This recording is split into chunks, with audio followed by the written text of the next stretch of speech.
Je vais être votre animatrice ce midi et je suis très contente que vous soyez là en grand nombre. Et puis, sans plus tarder, parce qu'on veut rentrer dans le vif du sujet, je vais vous présenter notre invité d'aujourd'hui, Simon Prévost. Simon possède plus de 30 ans d'expérience dans le monde des affaires, dont plus de 15 ans dans le domaine financier.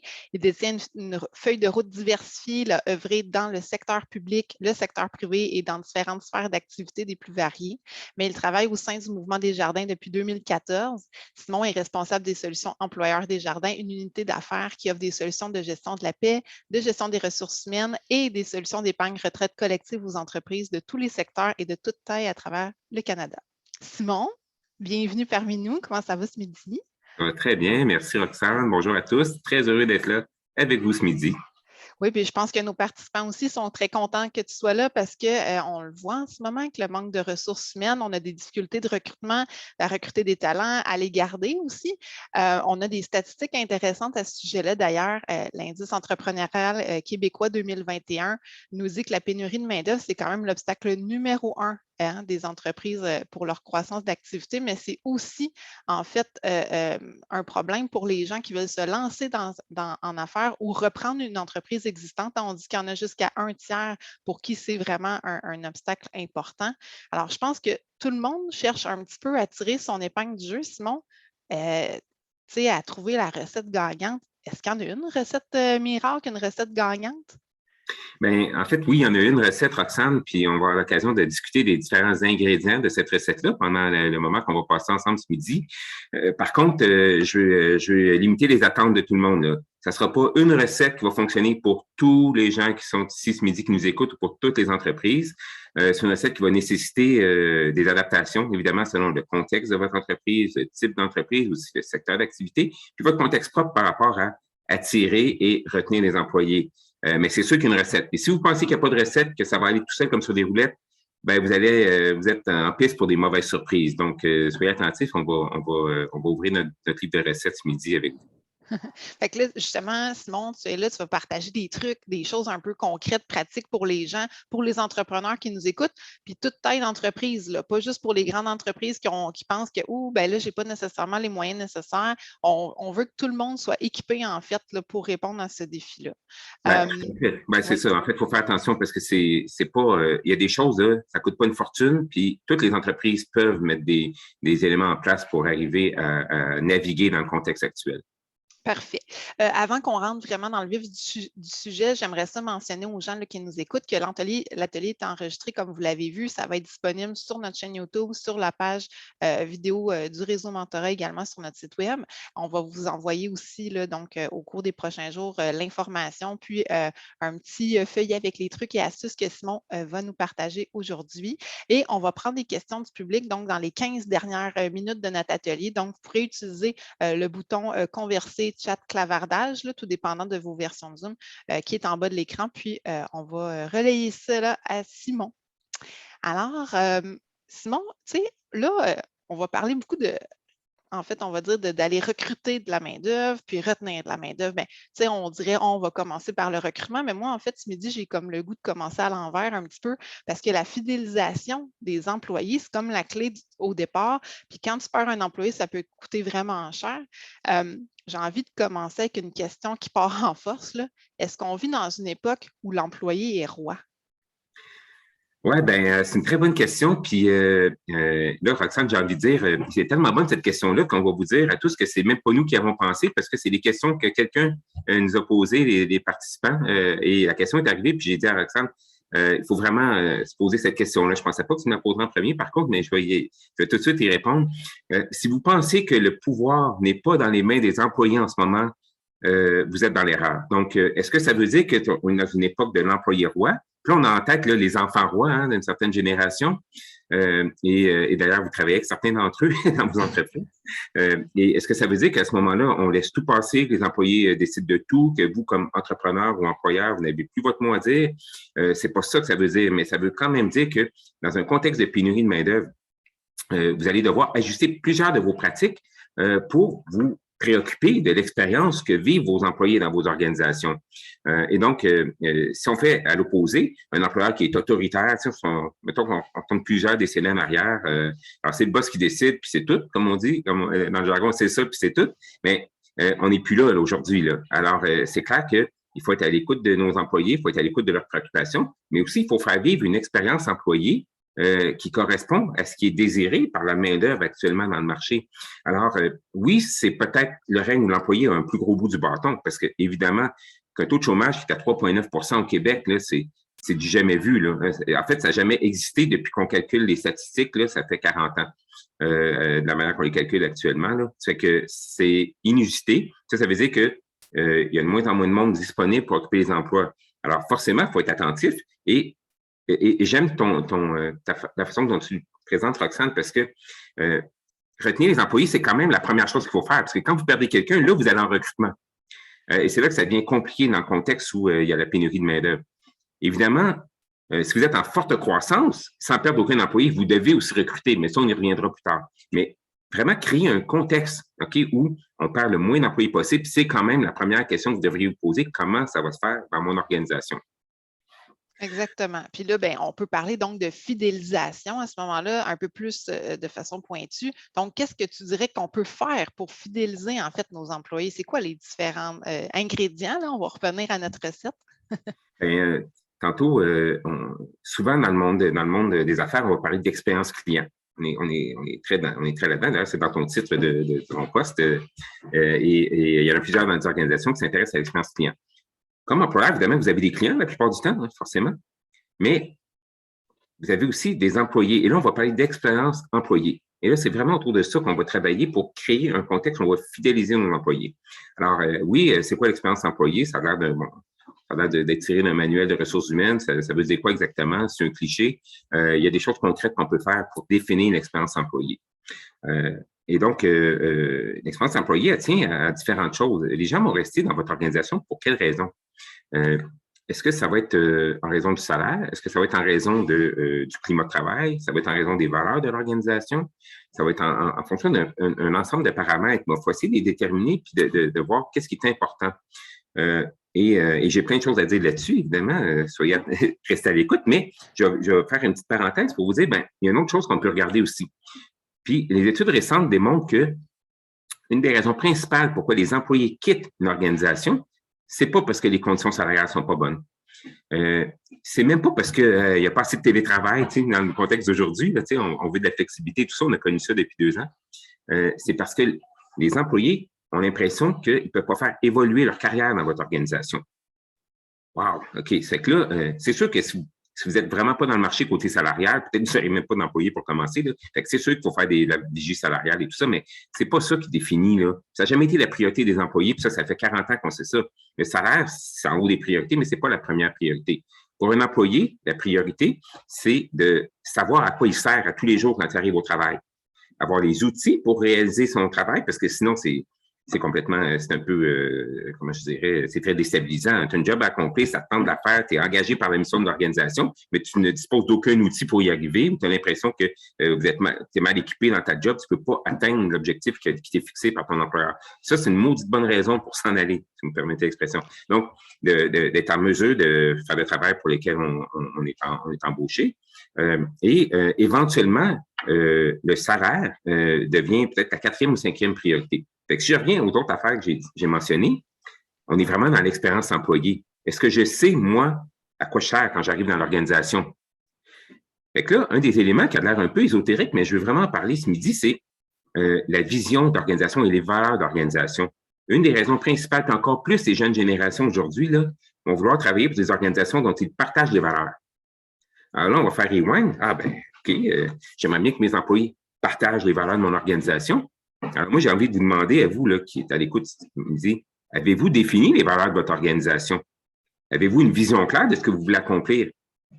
Là, vous allez me dire, bien oui, c'est dans mon plan d'affaires quand je suis parti en business. Ouais, mais l'avez-vous remis à jour? Avez-vous travaillé d'ailleurs avec vos employés pour voir si ça collait, puis si ça fonctionnait, puis si c'était compris? En d'autres termes, les valeurs, c'est beau, la mission, c'est beau. L'avez-vous partagé en mode continu avec vos employés? Est-ce qu'ils savent exactement qu'est-ce qu'ils font dans l'organisation? Alors, c'est clair et net que si vous n'êtes pas capable de créer cette discussion-là avec vos employés, si vous n'amenez pas vos employés à savoir exactement la raison pour laquelle ils rentrent à tous les matins travailler dans votre organisation, c'est clair que ces gens-là ne sont pas très... ça va être difficile de les fidéliser. Qu'est-ce qui nous fait aller dans la vie? C'est le goût de faire ce qu'on fait à tous les jours. Hein? Alors, pour y arriver, il faut partager les valeurs de l'organisation, il faut les définir, les partager, faire vivre la culture de l'organisation. OK, la culture de l'organisation, j'ai dit ça, moi, une culture dans mon organisation. Posez-vous la question. Vous en avez une. Le problème, c'est que vous ne l'avez peut-être pas définie. Puis peut-être qu'elle existe en dehors de votre connaissance, entre guillemets, parce que la culture de l'organisation, c'est toutes les façons dont l'organisation fonctionne, autant sur le plan opérationnel que sur le plan des relations avec les employés, que sur le plan des relations entre les gestionnaires, la direction, les employés, tout ça.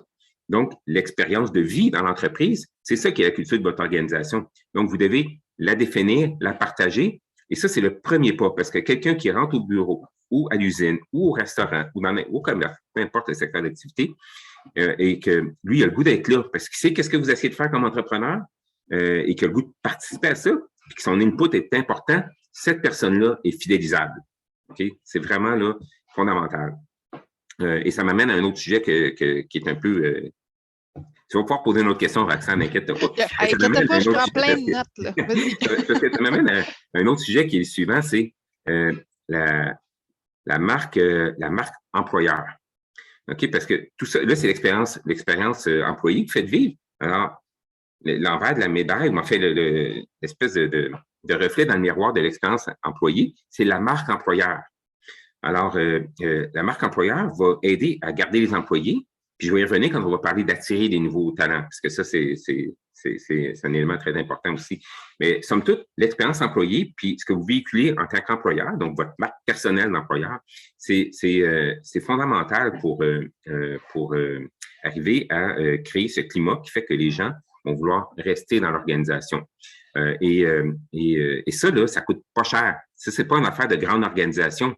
C'est sûr que les grandes organisations sont un peu plus habituées peut-être à mettre ça en place. Ils ont peut-être même des vice-présidents culture, entreprise, tu sais, puis tu sais, de genre de... C'est pas important, là. OK, oui, ils ont peut-être des moyens, mais toutes les organisations peuvent réfléchir à ça puis faire vivre une expérience employée qui est intéressante et donc fidélisante. Après ça, les questions de salaire, c'est une autre chose. Maintenant, je vais revenir sur un point que j'ai mentionné tantôt, la raison pour laquelle les gens quittent en premier. 6 employés sur 10 quittent parce qu'ils ne peuvent pas faire évoluer leur carrière. Alors, c'est quoi la solution là-dedans? Alors, une des solutions pour ça, c'est de se poser la question, qu'est-ce que ça veut dire pour un employé faire avancer ma carrière? Ça veut dire avoir des promotions. Il y a des organisations, il y en a plein, je suis sûr, là, ce midi, là, ils n'ont pas 22 niveaux hiérarchiques, là. Ils embauchent quelqu'un qui peut passer au niveau suivant, au niveau suivant, au niveau suivant, puis ma carrière va bien. Des fois, c'est très, très plat comme structure. Des fois, c'est même super plat. Alors, ça veut dire quoi faire l'avancement de carrière ou l'évolution de carrière? J'aime mieux utiliser le terme évolution de carrière, d'ailleurs, parce que l'évolution de carrière, ça veut dire que ma carrière, donc, elle évolue, elle est différente, elle est plus enrichissante, elle m'amène quelque chose elle me permet de me réaliser, mais ça ne veut pas dire que tout d'un coup, je deviens directeur, vice-président, un premier vice-président, etc., comme on voit dans les organisations, disons, de grande taille et plus classiques. Là. Alors, je vais vous donner un exemple. Mettons un restaurant.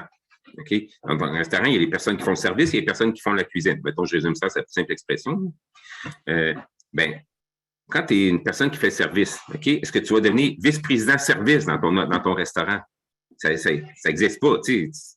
Mais comment tu peux faire pour avoir du plaisir à faire ça et évoluer dans ta carrière?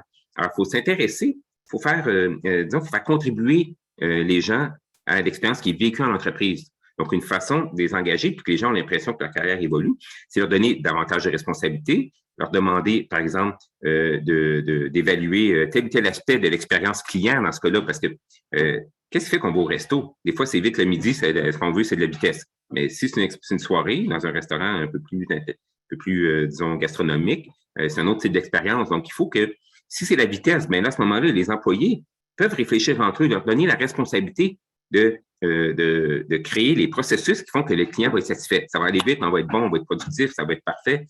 Mais une façon de faire évoluer la carrière, c'est de donner davantage de responsabilités, donc de responsabiliser les employés. Puis ces gens-là qui sont de plus en plus de responsabilités à différents niveaux, à différents moments, vont avoir l'impression réelle que leur carrière est en évolution et non pas toujours la même job à tous les jours, puis ça fait 6 mois que je suis là, c'est pareil comme le premier jour. Alors, c'est tous des petits détails, puis c'est pas grand-chose des fois que ça prend pour que les gens soient bien, puis aient l'impression que leur contribution est valorisée, puis que la job, il y a 6 mois, n'est pas comme la job aujourd'hui, puis dans 6 mois, ils vont peut-être me demander d'autres choses, puis ça va être le fun. Fait que c'est un peu ça pour le volet, essayer de contrer cette impression que dans ton entreprise, ta carrière évolue pas. Intéressez-vous à vos employés, parlez-leur de leur carrière, écoutez-les surtout, puis ça va faire toute la différence. Oui, tout à fait, Simon. Puis je pense qu'on peut le dire, là, nos employés, c'est nos premiers clients. Hein? Donc, si eux ne sont pas satisfaits, bien, ça va avoir un effet, en fait, négatif sur nos autres clients, hein, qui sont les clients payeurs. Donc, c'est super important de les prendre en considération. Puis, comme tu dis, là, j'entends des choses de motiver les gens, hein, motiver les troupes, s'assurer qu'il y ait des niveaux de responsabilité adéquats, qui relèvent des défis qui sont toujours nouveaux. Puis, on parle beaucoup de gestion par talent, hein, c'est un terme qu'on entend beaucoup ces jours-ci. Ben justement, d'aller valider dans l'équipe, c'est quoi leurs compétences, c'est quoi leurs intérêts, puis aller peut-être justement leur donner des responsabilités en adéquation avec ces compétences et ces intérêts-là. C'est un peu ça que j'entends là. Ben, oui, tout à fait. Puis dans le jargon, on dit être sur son X. Hein? Oui, exact. Alors là, tout le monde peut être sur son X dans une organisation. Maintenant, vous, comme employeur, comment vous identifiez le X de vos différents employés? Comment vous assurez qu'ils sont, comme on dit, installés sur la bonne chaise? Ben ça, c'est le dialogue avec l'employé qui va le faire. Et même si c'est pas exactement le X, mettons que tu es sur ton Y, qui manque une petite patte ben, si ton employeur s'intéresse quand même, puis travaille dans le sens de dire, ben, on va essayer de faire évoluer ton poste, puis sois patient, là, parce que là, je vais faire bouger telle affaire, puis on va faire évoluer les choses. Déjà, ce dialogue-là fait une grosse différence. Puis les gens, moins intéressés à être patients, parce que si vous, comme employeur, vous avez un coût à ce que quelqu'un parte, pensez pas que l'employé qui change d'emploi, lui, il n'y a pas un coût personnel à changer d'emploi. Il faut qu'il réapprenne, il sort de sa zone de confort, il faut qu'il réapprenne un nouveau travail, des nouveaux collègues à apprivoiser, des nouveaux patrons avec qui travailler. Fait qu'il y a un coût pour tout le monde. Donc, c'est un grand bénéfice de garder les gens intéressés à rester dans l'organisation, mais pas juste pour l'employeur, pour l'employé aussi. Il faut le faire vivre à l'employé, ça, puis le faire comprendre. Oui, tout à fait. Et tu sais, as beaucoup parlé de valeurs tantôt, à quel point les valeurs organisationnelles sont importantes. Il faut faire vivre une culture. As-tu des exemples concrets justement par rapport aux valeurs? Tu vois, on a un commentaire là, qui est ressorti dans le clavardage par rapport aux hôtels Germain qui sont bons à partager la vision et les valeurs de l'entreprise à tous leurs employés. As-tu des exemples concrets de comment on peut faire vivre ces valeurs-là au quotidien? Ben, là, oui, ben, en fait, ça va vraiment dépendre de la taille d'organisation, du type d'organisation, comment vous gérez vos relations avec vos employés. Moi, je commencerai, là, puis là, on va se parler. La plupart des entreprises au Québec sont des PME. Les hôtels Germain, ils n'ont pas commencé avec toute la série d'hôtels qu'ils ont actuellement. Puis s'ils sont bons à faire ça, à mon avis, ils ont été bons dès le départ. Donc, ce qu'il faut faire, c'est que, comme je le disais, d'abord définissez les, ça va, là. Puis, vous pouvez le faire en équipe, vous pouvez le faire en comité de direction, vous pouvez le faire vous avec vous-même là, comme chef d'entreprise. Mais c'est bon de les tester un peu, mais en définitive, les employés vont devoir adhérer à vos valeurs. Puis c'est vous quand même qui allez un peu définir c'est quoi les valeurs de votre organisation. Les employés adhèrent ou pas, puis comment ils vont adhérer? Ben, il faut trouver des moments de discussion et de partage. Okay? Puis ça peut se faire dans un 5 à 7, ça peut se faire sur l'heure du midi, ça peut se faire dans des grandes entreprises, c'est très structuré avec des parcours valeurs où là, chacun doit suivre des formations qui expliquent, après ça, il y a des ateliers. Alors, vous pouvez le faire de manière très, très structurée, de manière plutôt informelle et déstructurée, mais l'important, c'est que vous contrôliez votre message. Vous saviez, c'est quoi, mettons, les 3-4 éléments clés des valeurs que vous voulez que les employés partagent pour que ça rejaillisse sur la clientèle, justement. On a tous vécu l'expérience où l'employé devant nous est bête comme ses pieds, comme on dit, puis nous, on n'a pas le goût de faire affaire avec cette entreprise-là, puis que ce soit avec des consommateurs, des particuliers, ou que ce soit une autre entreprise. OK? Ça soit donc, comme on dit, le B2C ou le B2B, c'est la même expérience. Si la personne en face de moi n'est pas à l'aise dans son travail, ne partage pas les valeurs, ne fait pas vivre les valeurs de mon organisation, je viens de perdre. Alors, comment on le fait? Moi, je suggère de vraiment arriver à quelque chose de plus léger possible. Il ne faut pas trop se prendre la tête par rapport à ça, mais il faut que ça soit bien compris. Et aussi, il faut que ça soit incarné. Donc, vous arrivez avec votre set de valeurs, mais après ça, demandez à vos employés, qu'est-ce que ça dit pour vous, ça? Vous, concrètement, demain matin, là, si je vous dis, nous, le respect, c'est une de nos valeurs fondamentales. Mettons que je dis ça de même. Okay? Pas de mauvaise valeur au jour d'aujourd'hui. Toi, Roxane, dans ton travail, OK, dans mon équipe, OK, comment tu incarnes ça? Ça veut dire quoi? Est-ce que tu vas changer quelque chose, OK, pour faire vivre cette valeur-là? Et là, de faire contribuer encore une fois, les employés vont se l'approprier. Fait que ça, c'est bon pour toute aide d'organisation. Et si on dit que les hôtels Germain font un bon travail, puis il y en a plein d'autres bonnes organisations qui font ça, c'est parce qu'ils ont réfléchi à la chose, puis ont décidé d'agir. Alors, je vous dirais, il n'y a pas de mauvaise façon. Soyez pas, si vous êtes une entreprise de taille moyenne, commencez pas à désigner des processus là, pour des multinationales. OK, faites ça simple, mais soyez clair. Et surtout, allez chercher la rétroaction de vos employés. Oui, tout à fait. Donc, ce que je retiens, là, deux choses, c'est impliquer les employés dans comment faire vivre les valeurs, mais traduire ça en comportement, attitude pour que ça soit aussi, je dirais, lié à leur tâche puis à leur rôle aussi dans l'organisation. C'est pas vrai que deux personnes dans l'organisation qui ont deux postes complètement différents vont la faire vivre pareil, la valeur. Donc, c'est ça d'implanter par rapport à eux. On voit ça souvent, dire d'afficher des listes de comportements que la personne a peut après ça adopter dans son travail.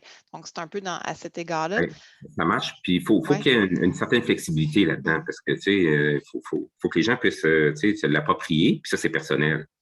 Exact, exact. Et ce que je comprends aussi, c'est que, puis là, on va parler de notion de onboarding. On va éclaircir les gens sur c'est quoi ça, mais les valeurs, ça commence à l'accueil des employés finalement. Oui, alors le fameux onboarding ou l'accueil ou l'intégration, pour parler français, ça fait référence donc c'est l'accueil des nouveaux employés, évidemment. Ça fait référence à l'expression, on a juste une occasion de faire une première impression positive. Ouais. Alors, en fait, on a deux occasions, puis tantôt, on va se parler de l'expérience candidat. OK? L'expérience candidat, c'est la première façon de faire une bonne impression sur quelqu'un qui va peut-être venir travailler chez vous. Fait que j'en parle plus tard.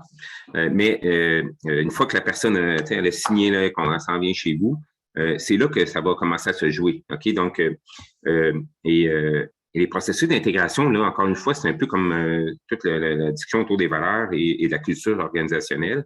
Ça peut être simple comme ça peut être compliqué. La seule chose que ça ne peut pas être inexistant. OK? Vous ne pouvez pas faire ça sur le coin de la table. Vous ne pouvez pas laisser ça tout croche. OK? Donc, un employé qui arrive, il faut qu'il sache qu'il est attendu. Ça, là, puis moi, je l'ai vécu, là, j'ai occupé plusieurs emplois dans ma carrière. Puis des fois, je suis arrivé, là, puis j'avais même pas un téléphone, même pas d'ordi, même pas un bureau. J'étais dans le coin d'une salle de conférence avec un crayon puis un cahier, là, puis c'était ça, le onboarding, tu sais. Puis éventuellement, ça prend un bout de temps, puis tu finis par avoir quelques outils pour travailler. Alors évidemment, vous allez comprendre qu'aujourd'hui, là, si vous faites ça, la personne ne finit pas sa première journée. Elle s'en va chez eux. Alors, ça, c'est un exemple extrême.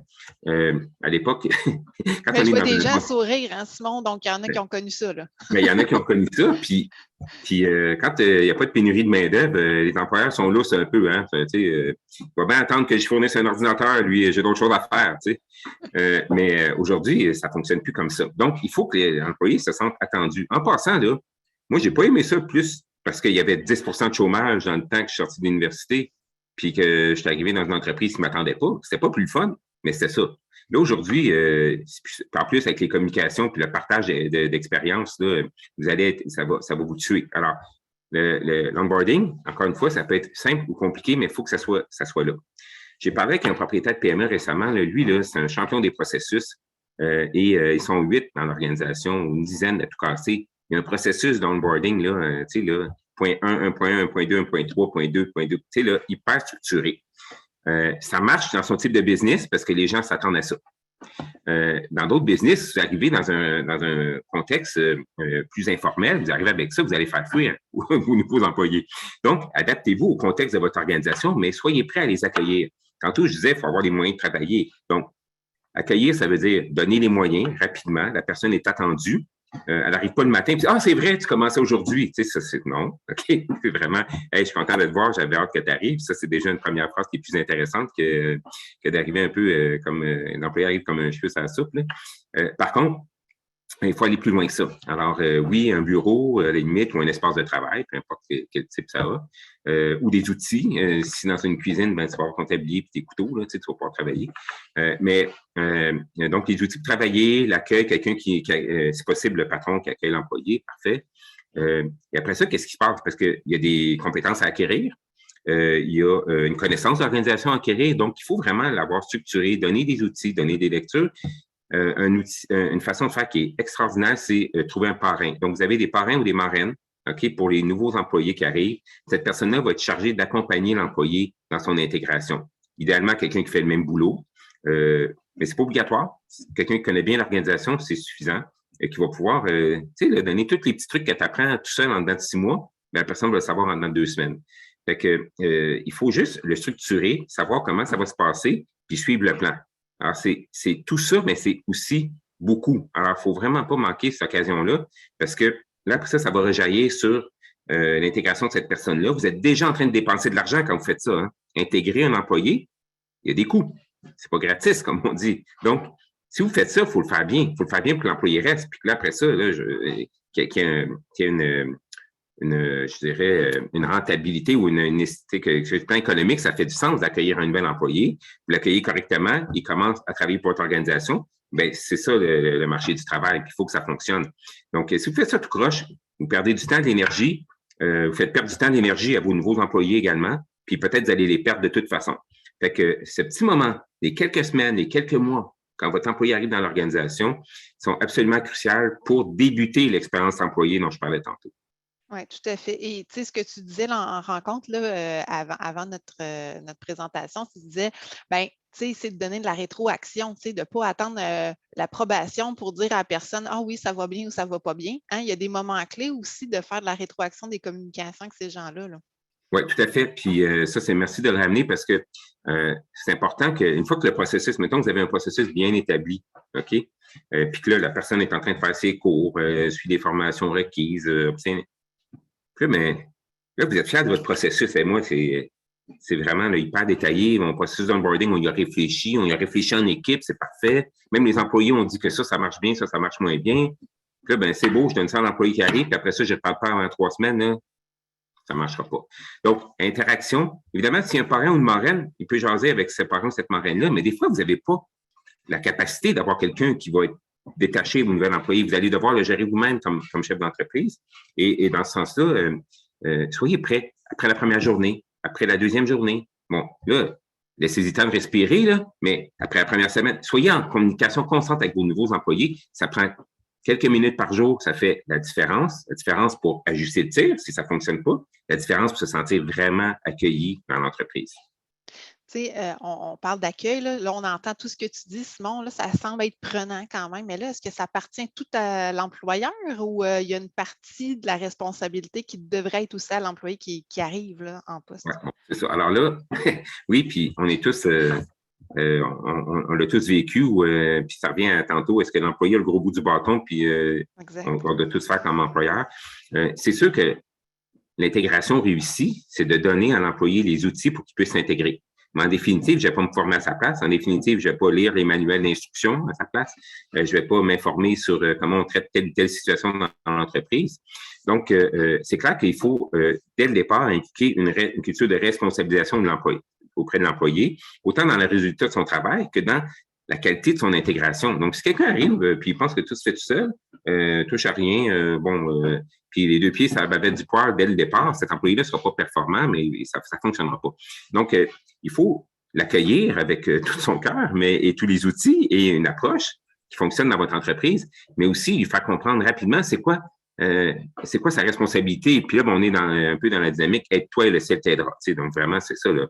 Il faut que l'employé aussi mette du sien, sinon, on ne peut pas vouloir plus qu'un employé s'intégrer. On peut lui donner le contexte d'intégration, on peut l'aider, on peut faire de la rétroaction avec lui, mais on ne peut pas vouloir plus que lui. Donc, il doit mettre la main à la pâte. Non, exactement. Puis ça amène aussi la question, là, on va rentrer un peu plus dans le recrutement. Faut-tu être moins exigeant vu qu'il y a moins de ressources sur le terrain là, pour le. Qu'est-ce qu'on fait là, comme employeur? Là, est-ce qu'on limite nos attentes finalement par rapport aux talents ou compétences recherchées? Qu'est-ce qu'on fait? Ah, quelle question, vraiment. Puis j'ai pas une réponse 100% claire là-dessus, mais on va quand même un peu en discuter parce que, puis je le dis moi-même dans mon travail, là, quand je suis en train de jaser avec vous le midi, j'ai une job, là, puis on est en recrutement quasiment continuel de nos jours. C'est compliqué de recruter. De toute façon, vous le vivez là, comme employeur, comme entrepreneur. Et donc, qu'est-ce que ça veut dire que, je visais un ensemble de compétences. Finalement, j'en ai 5 absolument essentielles pour le boulot. Finalement, j'ai embauché quelqu'un qui en a juste 2,5 parce que Ceux qui en ont 5, ça n'existe pas. Ou, par exemple, dans les comportements, l'attitude, le fit. Quand vous faites des entrevues, vous voulez que ça fit avec, vous essayez de déterminer, est-ce que la personne va fonctionner dans ma culture d'organisation? Est-ce que j'ai envie de travailler avec elle? Est-ce qu'elle va bien fonctionner avec l'ensemble de l'équipe? Alors, tout ça, c'est important.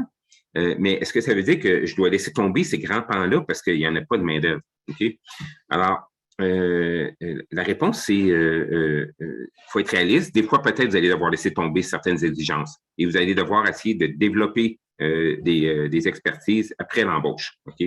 Donc, d'avoir tout un ensemble d'expertises, de compétences dès le départ, des fois, c'est plus compliqué. Vous allez devoir le développer par la suite.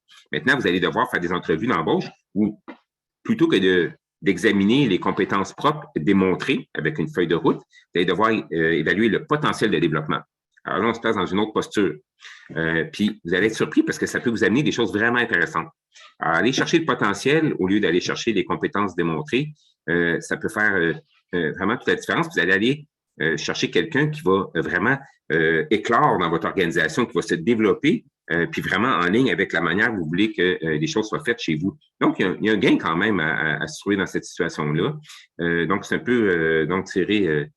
faire contre mauvaise fortune bon cœur, se dire, bon, mais peut-être j'ai pas tout ce que je veux, mais j'ai quand même des bénéfices du moment que je fais ça correctement. L'autre chose, ça va m'amener à l'expérience candidat. Là, soyez clair avec une chose, soyez très, très au fait que vous êtes en compétition, pas juste contre vos concurrents pour votre même produit ou votre même service, vous êtes en compétition avec votre voisin pour attirer de la main-d'œuvre. OK? Et là, nous, on a une gang ce midi, là, ben, il y a des concurrents, OK? Il y a plusieurs de vos concurrents qui sont sur la ligne en même temps, qui entendent la même chose, puis demain matin, ils vont vouloir poser les bons gestes pour attirer les candidats, eux aussi, dans leur organisation. Avant de devoir renoncer à certaines compétences, peut-être vous pourriez affiner un peu votre capacité à attirer les candidats pour commencer. Alors, plus, là, ça fait référence à ce que je mentionnais tantôt, l'expérience candidat. Et puis, un truc dont j'ai parlé aussi brièvement, qui est la marque employeur. Alors, je vais revenir un peu là-dessus, si tu veux bien, Alexandre, parce que c'est comme un élément fondamental. La marque employeur, c'est l'ensemble de ce que vous faites comme employeur et qui définit c'est quoi quel genre d'employeur vous êtes. Alors, là, la bonne nouvelle, OK, c'est que vous avez tous une marque employeur. Vous en avez une, c'est certain. Ce qui est moins clair, c'est est-ce que c'est vous qui l'avez défini ou c'est les gens qui l'ont défini pour vous? Parce qu'une marque employeur, c'est un concept qui est a priori positif. Moi, j'ai une marque employeur X, Y, Z. Moi, je suis un employeur flexible, tout le monde est en télétravail. Je suis un employeur qui se soucie de l'environnement. C'est un homme qui va, c'est important. Il y a des gens qui vont vouloir aller travailler chez moi. Je suis un employeur qui fait ci, qui fait ça, qui est dans tel domaine. Ça définit, OK, quel genre d'employeur je suis. Mais votre marque employeur, ça peut être négatif également. OK? Vous êtes un employeur qui ne traitait pas bien vos employés ou qui est juste insouciant ou qui a un gros roulement. Tout ça vous définit comme employeur. Que vous le vouliez ou non. OK? Puis là, ben, c'est une définition qui est négative. Alors, la marque employeur, c'est comment vous atterrissez dans le marché de l'emploi comme employeur. Alors, on est habitué de faire du branding de produits ou de services. N'oubliez pas que vous faites du branding de vous comme employeur. Puis ce branding-là, il existe, comme je disais, que vous soyez conscient ou pas. Alors, mon conseil ce midi, c'est, puisque ça existe de toute façon, organisez-vous donc pour le définir à votre goût. OK? Alors, la marque employeur, puis après ça, la faire vivre. Donc, la faire vivre, ça ne va pas être... il y a des moyens de la faire vivre. Donc, la définir.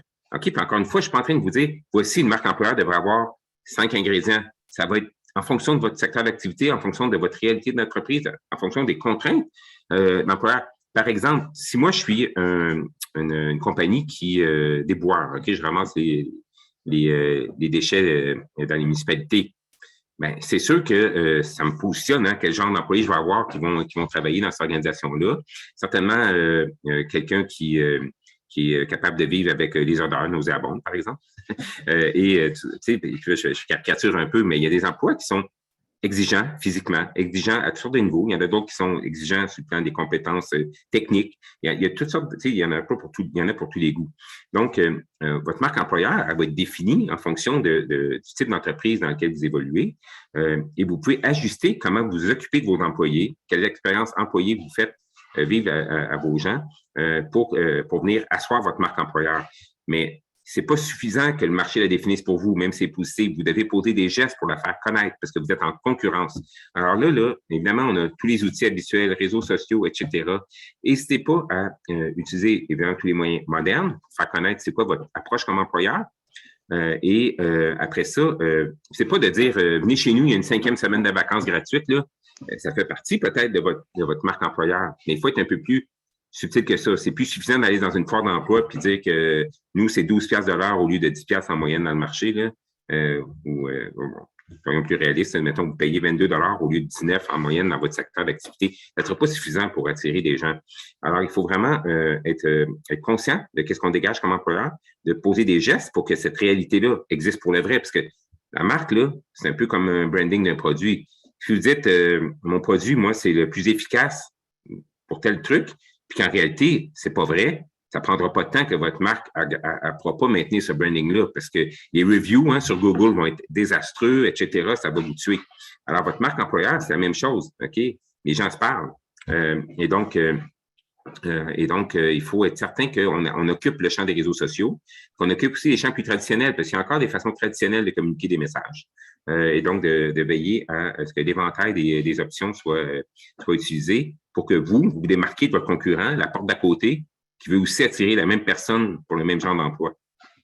Puis, en fait, là, bon, là, j'entends beaucoup marque employeur, tout ça, mais là, on a un vase communicant, clairement, entre cette marque employeur-là, mais l'expérience employée. Donc, il faut que les bottines suivent les babines, comme on dit. Donc, on s'annonce d'une certaine façon, il faut le faire vivre à nos employés. Puis, il y a comme un effet boule de gomme aussi, c'est-à-dire que les employés heureux vont en parler autour d'eux, à leur entourage, fait qu'un effet bénéfique de recommander le milieu de travail. Alors qu'au contraire, hein, si on va à l'encontre de ça, puis comme tu dis, on a des gens qui sont un peu malheureux dans leur poste de travail, etc., bien, ça a aussi l'effet inverse, puis on peut vraiment détruire notre marque employeur par nos propres employés. Hein? C'est ça. Alors, le bouche à oreille, dont tu parles, Roxane, Oui. évidemment, est important. Puis c'est important il y a 30 ans, mais aujourd'hui, chacun a un porte-voix avec les réseaux sociaux pour faire du bouche à oreille. En fait, tu peux hurler ton mécontentement sur les réseaux sociaux, puis ça crée un effet négatif. Donc, ça m'amène à quoi? Ton commentaire, ça m'amène à dire, ben, OK, la marque employeur est liée à l'expérience employée. L'expérience employée, elle peut être variable au fil du temps. Donc, je reviens à ce que je disais tantôt. Je ne veux pas me répéter, mais soyez attentifs, écoutez vos employés parce que ce que vous avez mis en place aujourd'hui, peut-être dans un an, c'est moins adéquat. Puis il faut garder le contact sur ce qui est vécu dans l'entreprise. Puis pourquoi c'est moins adéquat? Parce que le contexte de marché a changé. Parce que, par exemple, vous avez peut-être une pénurie de fournisseurs, plus vous travaillez dans l'entreprise, c'est pas aussi fun qu'avant, puis là, ça vient de changer l'expérience employée, parce que vos clients sont plus impatients pour telle ou telle raison. Je vais donner l'exemple d'un concessionnaire, mettons des fabricants automobiles. C'est quoi l'expérience employée d'un conseiller en vente automobile quand il faut qu'ils disent aux clients qui sont tous heureux de vouloir acheter un véhicule qu'il va falloir qu'ils attendent 4 mois avant de mettre la main dessus?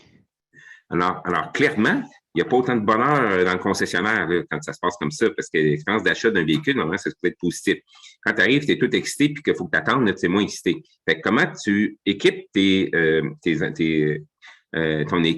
ta gang, OK, pour qu'ils puissent vivre à travers ça et avoir toujours du plaisir à faire leur boulot. Donc, il y a moyen, et donc, il faut se poser la question de comment nous, on réagit au contexte de marché pour pouvoir maintenir une expérience employée intéressante. Puis ça ne sera pas si vous ne parlez pas à vos employés, parce que c'est eux qui vont vous dire comment ça atterrit quand je dis au client qui veut signer le contrat que ça ne sera pas prêt avant 4 mois.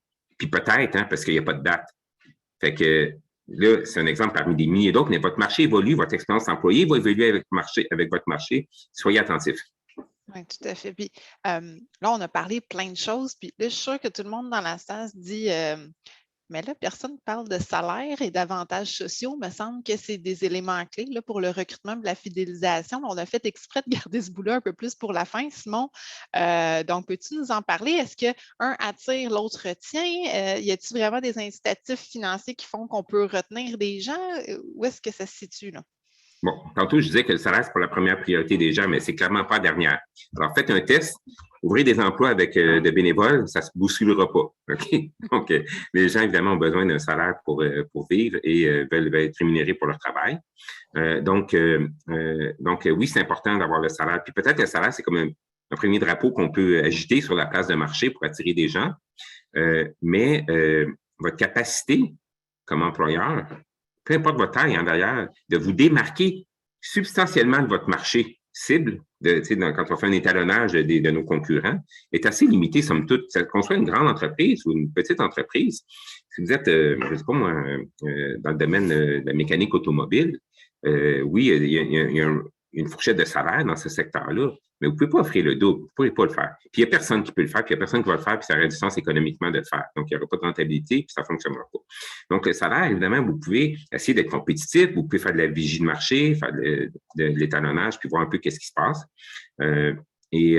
Mais puis vous tenir dans le marché. Mais vous n'avez pas besoin nécessairement d'être vraiment au-dessus du marché pour attirer, dans la mesure où les autres éléments dont j'ai parlé sont présents. Ça a-tu l'air le fun de travailler là? Est-ce que c'est une entreprise qui a d'autres atouts? Par exemple, j'habite en région, c'est une belle entreprise de ma région. Je n'ai pas besoin de déménager à Québec ou à Montréal ou peu importe dans quelle plus grande municipalité pour pouvoir travailler. Alors déjà, c'est un atout. Il peut y avoir un certain nombre de considérations qui vont attirer le candidat chez vous. Évidemment, si vous êtes, je prends l'exemple inverse, si vous êtes complètement en dessous du marché, ça va être très, très compliqué. Donc, soyez quand même dans votre marché, peut-être essayer d'être compétitif le plus possible, mais après ça, ça va prendre autre chose. Puis là, on parlait des avantages sociaux. Essentiellement, quand vous gérez les ressources humaines, c'est quoi les options que vous avez? Il y a un volet purement opérationnel dans la gestion des ressources humaines. Est-ce que vous versez la paye à toutes les 2 semaines, le jeudi, puis elle est correcte, la paye, puis elle est bien faite, puis il n'y a pas de problème? Est-ce que vous avez un outil de gestion des ressources humaines qui est utile et agréable à utiliser? Ça peut être la gestion des horaires, par exemple, les horodateurs, ce qu'on appelle les punch clocks, là, maintenant c'est virtuel, tu mets ton visage devant un petit bidule ou même avec ton téléphone, puis tu peux gérer tout ton horaire avec ton superviseur par texto. Est-ce que ça, c'est disponible dans l'entreprise? Tout ça, là, ça fait que c'est fluide. Okay? La gestion des ressources humaines n'est pas pénible. Okay? C'est que ça, c'est de l'efficacité opérationnelle. Vous devez vous intéresser à ça, puis vous devez vous intéresser à être équipé correctement, peu importe comment vous le faites, mais pour que ça fonctionne pour vous. Alors, parce que si vous mettez ça de côté, quand on embauche quelqu'un, il veut savoir quel salaire va être payé, il veut savoir c'est quand sa première paye. Après ça, il ne veut plus jamais l'entendre parler. Il veut qu'elle soit déposée à intervalles réguliers dans son compte. Organisez-vous pour que ça marche, ça, puis que la gestion des RH soit fluide.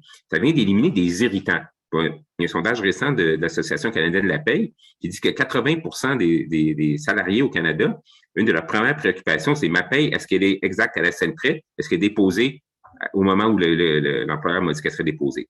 Ça, c'est tout à la portée de tout le monde de faire ça, mais organisez-vous que ça fonctionne. La minute où c'est tout croche, que mes heures n'ont pas été comptabilisées comme il faut, que j'ai fait 15 heures une semaine, 22 heures l'autre semaine, puis finalement, ils ont fait 2 fois 15.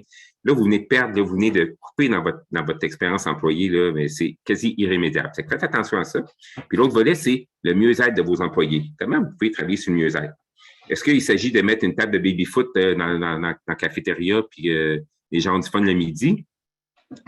Je le déconseille pas, mais je veux dire, il faut aller plus loin que ça. On l'a vu, il y a toutes sortes d'expériences dans certains secteurs d'activité. Là, c'est cool d'aller travailler. Là, il y a des jeux de société, on s'amuse le midi. Un mur d'escalade. Hein, le mur d'escalade, quasiment l'expérience spa sur l'heure du lunch. Là, bon, c'est correct, tout ça, c'est bien. Mais le mieux-être des employés, ça passe beaucoup par le mieux-être, je dirais, financier. Puis ça, il y a 2 éléments que vous devriez prendre en considération, que beaucoup d'entreprises, sinon la plupart prennent en considération, c'est d'offrir une protection d'assurance pour vos employés, donc ce qu'on appelle les assurances collectives dans le jargon. C'est assez important parce que pourquoi c'est du mieux-être financier? C'est parce qu'évidemment, s'il faut tout payer de sa poche à chaque fois qu'il arrive quelque chose, un peu les dents, les lunettes, si ça, ben ça finit par coûter cher. Donc, d'offrir ce genre de protection-là. Puis il y a des produits adaptés à toute taille d'entreprise, hein, c'est accessible. Après ça, il y a ce qu'on appelle l'épargne retraite collective. Donc, que ce soit un réel collectif, toutes sortes de produits, un fonds de pension de tout régime d'accumulation pour la retraite, là, c'est quelque chose qui va retenir vos employés parce que ça vient de leur enlever un souci financier pour le futur. Fait que ça, j'appelle ça le mieux-être des employés. Fait que grosso modo, il y a comme 2 grands piliers sur lesquels vous devriez travailler. Être efficace dans votre paye, votre gestion des RH, puis offrir du mieux-être à vos employés. Ça peut être de la télémédecine aussi, ça peut être un programme d'aide aux employés, un programme de soutien psychologique. On a ça dans les grandes organisations, mais vous savez que c'est disponible pour les PME également, puis ça ne coûte pas une fortune.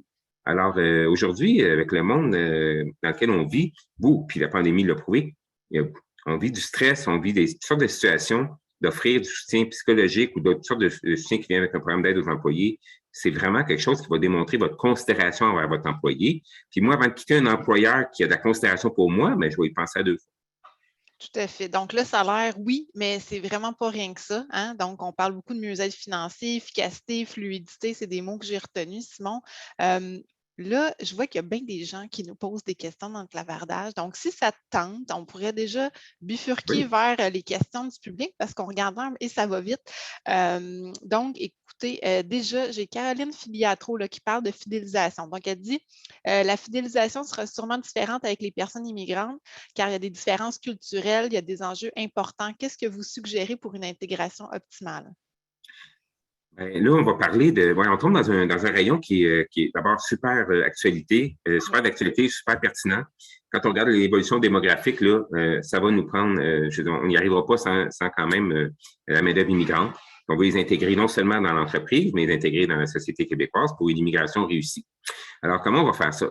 C'est sûr que là, il faut faire des ajustements, mais il y a quand même une chose qu'il faut dire, c'est qu'un employé, OK, qui arrive, je sais pas moi, du Maroc, qui arrive de, je sais pas moi, de la République dominicaine ou qui arrivent de l'Europe ou qui arrivent de l'Afghanistan, peu importe d'où ils arrivent, sont tous des êtres humains okay, qui ont des besoins d'êtres humains égaux. Je comprends qu'il y a des différences culturelles, je vais y revenir dans 2 secondes, mais quand même, en étant bienveillant, à l'écoute des employés, en faisant vivre une expérience positive comme employé, là, les différences culturelles n'ont pas d'importance. Okay? Puis je le vois, moi, je le vérifie même dans mon organisation. Je veux dire, le traitement des gens est égal, peu importe d'où on arrive, et tout le monde en bénéficie. Puis moi, je ne vois pas de différence vraiment dans comment c'est apprécié par les employés. Maintenant, on va tomber dans l'autre volet on pourrait appeler tout le débat des accommodements raisonnables, okay, par exemple. Okay? Est-ce que, par exemple, je suis une forte clientèle musulmane pratiquante et je veux pouvoir instaurer un endroit où ils vont pouvoir faire la prière dans mon organisation? Ça, c'est des questions qui sont vraiment, c'est un cadre qui va vraiment évoluer. Ça, je donne un exemple parmi d'autres. Hein, ça pourrait être plein d'autres choses. Qu'est-ce qui est disponible à la cafétéria? C'est pas tout le monde qui mange de tout. Alors, il faut s'assurer que si on en a une diversité culturelle dans notre organisation, que si on a une cafétéria d'usine ou d'entreprise, qu'elle offre des menus qui plaisent à tous. Jusqu'à un certain point, évidemment, on n'est pas, je vais faire une blague, on n'est pas au buffet des 5 continents, là, mais il faut quand même être conscient de ça. Donc, il y a plein d'éléments, là, puis je ne vais pas rentrer trop dans le détail là-dedans, mais soyez attentifs aux aspects culturels de votre main-d'œuvre et essayez de trouver des façons de les accommoder dans la mesure où c'est toujours le même principe. Accommoder quelqu'un, tant que ça ne nuit pas à personne d'autre, tu es déjà dans une optique gagnante. Tu sais. Moi, j'ai vu des exemples, par exemple, où une entreprise dans le Québec qui avait une clientèle, pas une clientèle, mais beaucoup d'employés qui venaient d'Afrique du Nord et d'Europe, qui sont des fanatiques de soccer, c'est qui ont carrément fait une ligue de soccer dans l'organisation. Et c'était pas là du tout avant. À partir du moment où il y avait un groupe de gens qui avaient envie. Alors, tu sais, l'équipe de hockey de l'usine, là, comme on disait dans le temps, ben, maintenant, c'est rendu l'équipe de soccer parce que les gens, c'est ça qu'ils ont envie. Tu sais, ils sont pas une culture hockey, ils sont une culture football, comme ils disent d'ailleurs eux-mêmes. Là, tu sais, bon. Alors, là, c'est des petits détails. Mais ça fait vivre une expérience employée intéressante qui tient compte de la différence culturelle, mais elle peut être tenue compte à différents niveaux. Donc, je ne veux pas vraiment donner des prescriptions parce que c'est à vous, comme entrepreneur, employeur, de voir qu'est-ce qui est requis, c'est quoi les demandes de vos employés. Encore une fois, présumez pas de ce qui est nécessaire pour faire vivre une expérience d'intégration intéressante pour les gens qui sont issus de la diversité culturelle. Posez-leur la question de quoi ils ont besoin. Puis c'est de même que vous allez pouvoir vous ajuster.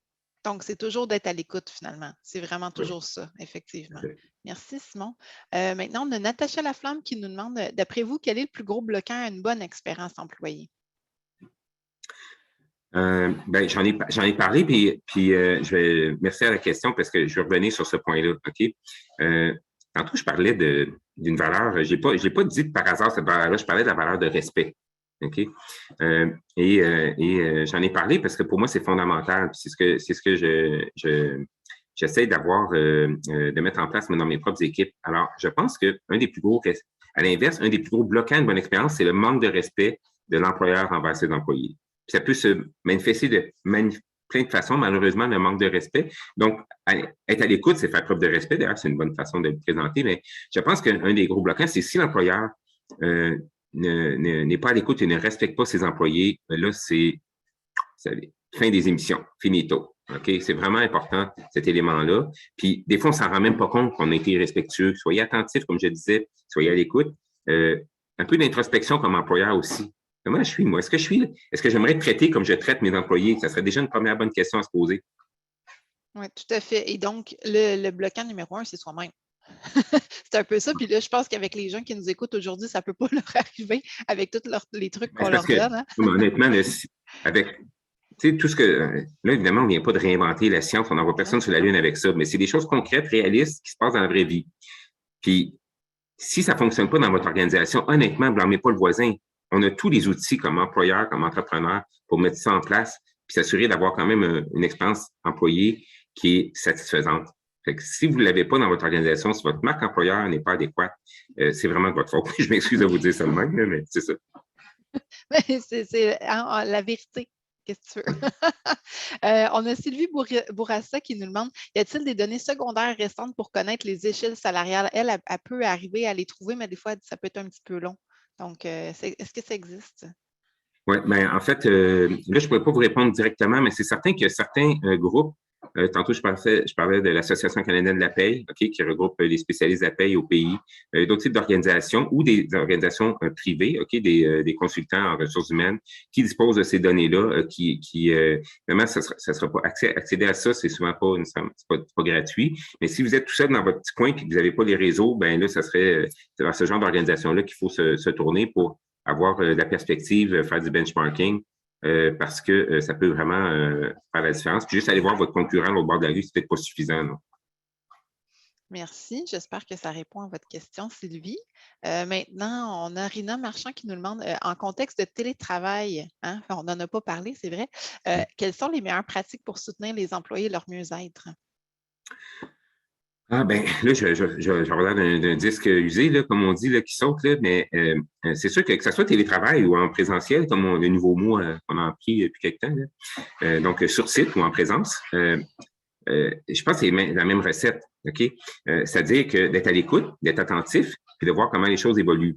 Maintenant, là où la question est très pertinente, c'est que, ouais, mais je suis à distance, je suis pas à côté, je le croise pas tous les jours nécessairement, mon employé. Quand j'étais au bureau, je faisais le tour, puis quand j'étais à l'usine, j'allais sur le temps. Bon, l'usine en télétravail, c'est moins vrai, mais il y a quand même certaines fonctions dans l'usine qui sont en télétravail. Toutes les fonctions administratives ont été souvent puis dans le domaine des services, ben c'est vraiment très répandu. Mais quand je rentrais au bureau, je faisais le tour de tout le monde. Je le voyais s'il y en avait un qui avait de la misère un peu, pas de bonne humeur, puis ça fait 2 jours en ligne, je vais peut-être être attentif en télétravail, comment je vois ça et tout ça. Fait que, en fait, mon expérience là, je vais vous partager, là, c'est pas de la science, là, je peux aller chercher des données et des études, mais je vais vous partager l'expérience personnelle. Là. Vous aurez un autre expert une autre fois, il vous dira peut-être d'autres choses, là, mais je pense qu'il faut il faut multiplier les rencontres courtes, poser des questions. Parce que souvent, on se rend compte, tu sais, je fais la tournée, je parle aux gens. Ouais, lui, pas dans son assiette, puis comme je disais, le lendemain non plus, puis le surlendemain non plus. Puis j'ai pas besoin de poser la question, je le vois.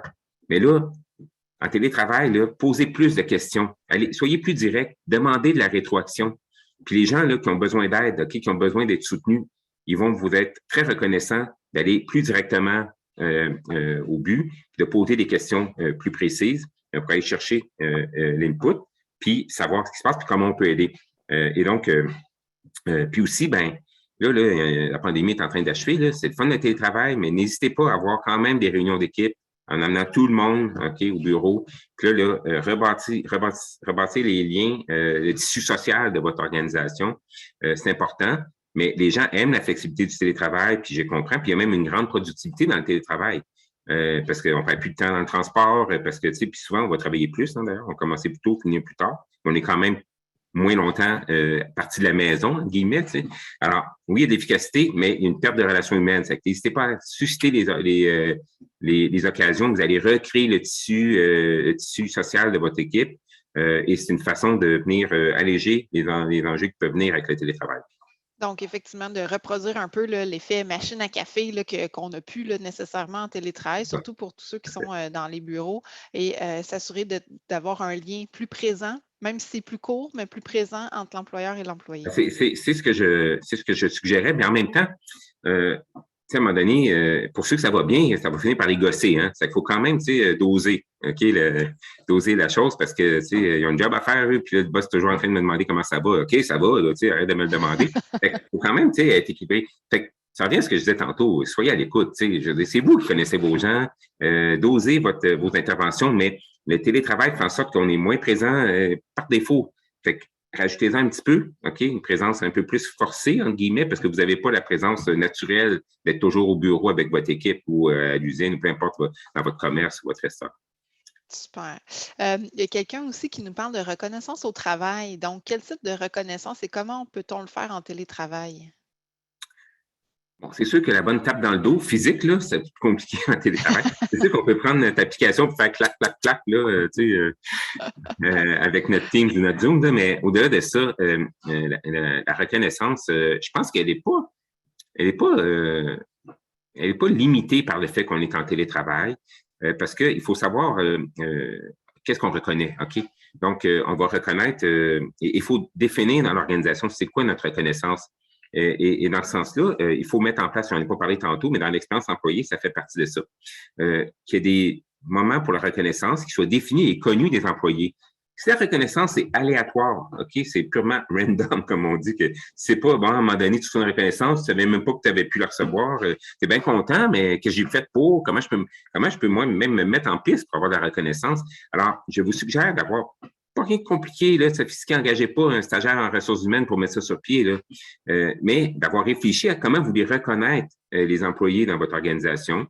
C'est quoi les moments forts où vous allez faire de la reconnaissance et le reconnaître devant les pairs. Parce que c'est le fun si je dis, bon, Roxane, tu as fait un très bon trimestre, voici un billet pour les Canadiens de Montréal. Bon, c'est peut-être pas une super reconnaissance ces temps-ci. Mettons, voici un certificat cadeau pour aller au restaurant avec ton amoureux. Tu es super heureuse, mais c'est moi avec c'est pas une reconnaissance devant les pairs, c'est pas une reconnaissance qui est officielle. On en fait de temps en temps parce qu'il arrive des occasions, mais il faut vraiment avoir un programme de reconnaissance, même simple, qui est connu des gens, ils savent à quoi s'attendre, puis que c'est reconnu devant tout le monde parce que c'est ça qui fait plaisir. De dire, hey Roxane, je disais à toute l'équipe, tu as été excellente, puis voici ton certificat cadeau de 25 $ pour aller au restaurant. Et donc, tu peux impliquer aussi les collègues, les autres employés, à eux donner de la reconnaissance Oui. à leurs collègues. Hein? Ça peut partir aussi des employés, là. Ça fonctionne super bien parce que, à un moment donné, tu fais une expérience, et lui, il m'a vraiment aidé. Elle a fait une différence dans ma journée. Comment je peux envoyer un petit courriel? Mais c'est le fun si le système est organisé un peu plus. Puis si on dit, ben, OK, je sais pas, mais à la réunion d'équipe, on va parler des bons coups. OK, les bons coups du dernier mois, là, voici. Alors, voici un tel, il a fait ça, puis c'est extraordinaire. Je le dis devant tout le monde, tu sais. Où il vient lui-même partager son expérience, pourquoi il a fait un bon coup. Puis juste de dire à quelqu'un, hey, c'est bon ce que tu as fait, j'aimerais ça que tu viennes en parler à tout le monde. C'est une forme de reconnaissance, ça aussi. Totalement. Donc, des choses simples, finalement, qu'on peut vraiment appliquer dès demain, là. C'est ça. Okay, Oui, c'est pour ça que je disais la blague, embauchez pas un stagiaire juste pour faire ça pendant tout l'été. Embauchez-la pour d'autres choses, parce que vous avez besoin de bien gérer vos ressources humaines. Ça peut être simple, le programme de reconnaissance, mais ça en prend, puis c'est l'être humain, il faut le faire. Oui. Donc, je vois qu'il y a une dernière question, Simon, puis après ça, on va arriver à la conclusion. Donc, c'est de Louise Mercier. Les objectifs non atteints, comment encourager les troupes, même si les gens n'atteignent pas? Là? Je pense que pour encourager les troupes, il faut être honnête envers nous-mêmes, il faut être transparent. Il faut examiner pourquoi on n'a pas atteint les objectifs. Après ça, on va regarder en équipe. Ici, c'est, mettons, un objectif d'équipe qu'on n'a pas atteint. Là, je distingue ça de la gestion d'une sous-performance individuelle, mettons. Ça, c'est une autre affaire. Mais mettons, là, la gang, ça, c'est notre objectif de l'année. Puis là, tu arrives à la fin de l'année, puis, ouais, ça a été tough cette année, là, on n'a pas atteint nos objectifs en équipe. Comment on fait pour motiver les troupes? Premièrement, il faut examiner sans complaisance, justement, pourquoi on ne les a pas atteints. Est-ce que c'est de notre fait, c'est le marché, il y a toutes sortes de circonstances. Après ça, il faut voir si on s'était donné les outils. Puis après ça, pour mobiliser les troupes, c'est, hey, la gang, c'est quoi les outils dont on a besoin? Comment on va réagir au contexte de marché? Comment on va rebondir? Puis d'impliquer les gens dans la définition de c'est quoi notre prochaine étape pour être gagnant l'année prochaine. Puis là, tu as un plan, tu as engagé le monde, les gens ont participé à la définition du plan. Si tu n'es pas motivé à faire ça, ben là, change de job. Je dirais, puis je pense que ça va vraiment fonctionner. Ça marche. Merci beaucoup, Simon. Là, je pense que ça a été super instructif et concret pour les gens qui nous écoutent. Maintenant, là, une dernière question pour toi, pour conclure. Ce serait quoi donc les 3 éléments à prioriser? Là, demain matin, il faut monter un petit plan d'action là, pour construire une marque employeur forte, puis une expérience employée aussi adéquate. En fait, la première affaire, c'est de trouver votre recette. Tu sais, je reviens à ce qu'on disait au début. Est-ce qu'il y a une recette? Oui. Trouvez vos ingrédients. Combien d'onboarding, combien de marques employeurs, combien d'expérience employée, combien de reconnaissance j'ai besoin, 2 cuillères à soupe de ci, 2 cuillères à table de ça, et une demi-tasse de machin. Bon, alors, vous trouvez votre recette qui fonctionne pour votre entreprise. OK?